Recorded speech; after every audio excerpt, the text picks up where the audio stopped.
Yeah, I mean, obviously no one likes the loss. No one likes how we lost. You know, up until 55 minutes through the game, held a good team to 14 points. Kids played good.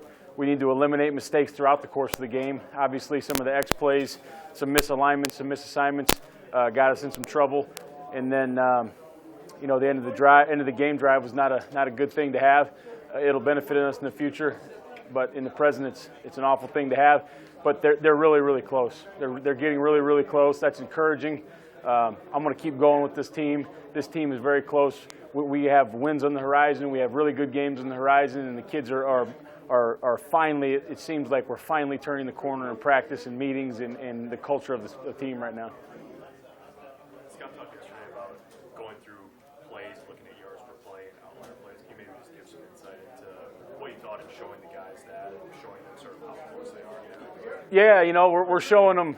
We're showing them yesterday yards per play and whatever you want to say are base calls or the meat of your defense. We were really good. The thing we need to obviously get better on. You guys watched the film. We all watched the film. Man coverage we really struggled in, and to be a great defense, you have to pressure the quarterback. You have to be able to play some man coverage.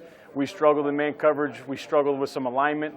We struggled in some technique. Otherwise, it was good. But we wanted to show the kids that you're so close in all the base defenses. Now, if we can make some of these pressures happen, you're gonna be there. What do you think you have to do to nail that down? Well, I mean, I don't know if it's, you know, probably we're going to give some other kids a chance to get in there on some of those packages and play some man coverage. Also, we need to just dial down in some of those sets. When you play man coverage in some of these sets or some of these splits that the offense gives you, it's critical to be aligned correctly. Critical. And we were misaligned on two of those ones that hit us big time. Luke talked, he said a couple weeks ago, the staff puts a lot of trust in me to get to the quarterback and sort of takes out himself. How has he done in that regard, and where have you seen him grow over the first half of the season? Yeah, I think Luke's done a good job of rushing the passer. We need to find more pass rushers right now. We had a lot of chances to rush the passer in the game in Northwestern. I thought they had a pretty good O-line. The young tackle's a really good football player, but we need to find a way to get to the passer. And part of that is having some of those pressures dialed up. If you get home on a couple of those pressures, they have to respect the protection a little bit more. And we did not get home, and/or we gave up coverage. So to be able to mix those in will help the other pass rushers when it's just a four-man rush. And I think we have to develop those kids a little more and do a better job with the five-man pressures. Who do you want to give a role to in both the pass rusher and then the man coverage? Who do you want to give a shot? Yeah, well, obviously, I think you guys saw we gave a role to, it's not the reason, but part of the struggle became we gave a big role to C.J. Smith in the coverage, and then he went down. Antonio Reed was the second guy. He goes down. But I guess my job is I have to get the next couple guys ready, and they weren't as ready as those guys were. Cam Taylor's got to take a bigger role in man coverage. Probably Deontay Williams moving him out of the post or out of the secondary and putting him down on somebody in man coverage. But developing some of those young guys, maybe even Braxton Clark, it's getting to the point where you can activate him, with his redshirt game still available. I know you don't like to talk about close all the time, but how narrow is that margin in terms of the difference sometimes between getting home and not getting home when you bring pressure? Yeah, it's you look at the pressures. It's the safety playing off man. Are you inside leverage at 9 yards, rerouting when the receiver gets there? If you do that, the pressure's home. But with that being said, the blitzers, if you don't step out instead of blowing your gap, if you don't take that step out, you're home. The other guy coming, if you get your hand to the throwing arm, you're not home, but he's throwing the football away.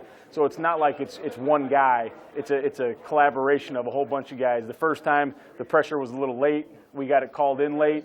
The guys, you probably saw it on the film, they kind of ran into each other, and then the coverage wasn't there. The second time, the pressure was all the way home. The guy was 11 yards deep, throwing off his back foot, and we busted on an alignment in man coverage. So it's everybody. It's not one guy in coverage. It's not one of the rushers. It's the whole package needs to get tightened up.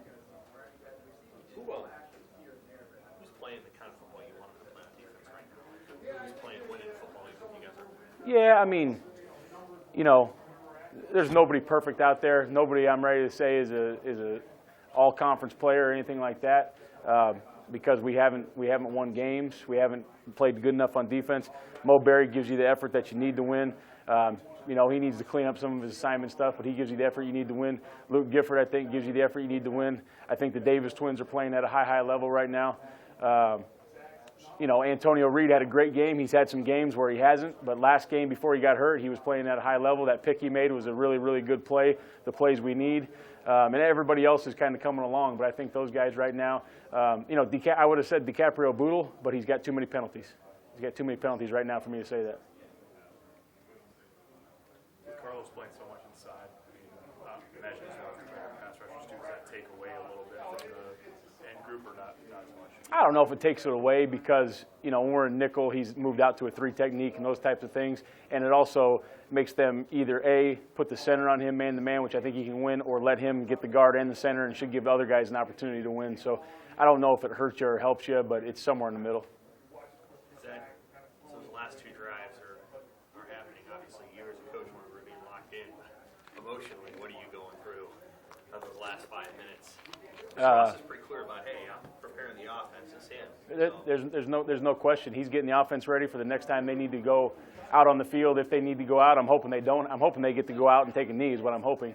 But obviously frustration with the first penalty for me.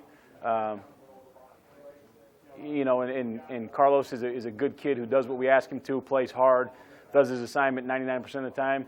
You can't hit the quarterback in the head. You can't do it. You can't do it. We've proven it over and over and over. In the Big Ten, they're going to call it. In the Big Ten, they're going to call PI. That's been proven. Right, wrong, or indifferent, they're going to call it. You can't do it. So it's frustrating. And then, you know, the last couple drives, the 4th and 10, the one time in one of our base defenses for 55 minutes, we got a line wrong. The one time. And it wasn't even a hard set. And so that's frustrating. And then, you know, you go out there for the last drive. Like we said, Antonio was hurt. C.J. Smith's hurt. So we got some guys playing positions they probably haven't had as many reps at. Does that mean they shouldn't be ready? No, they should be ready. Does that mean I got to get them more ready? Yes. But you're sitting out there. You have a post safety. The ball's flying in the air. Just go pick the ball. You know, that's what I'm thinking. Oh, here we go. We're going to get a pick, and then it's a catch. So frustration sets in a little bit. What do I need to do better sets in a little bit. I spent the entire trip home thinking about, could we have called it better? Could we have got these kids more ready?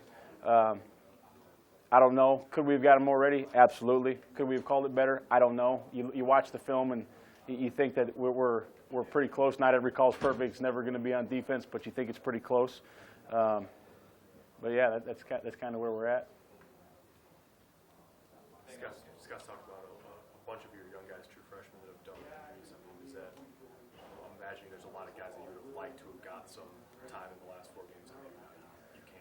Yeah, I mean, C.J. Smith was going to move forward and have a much bigger role for us, special teams and defensively.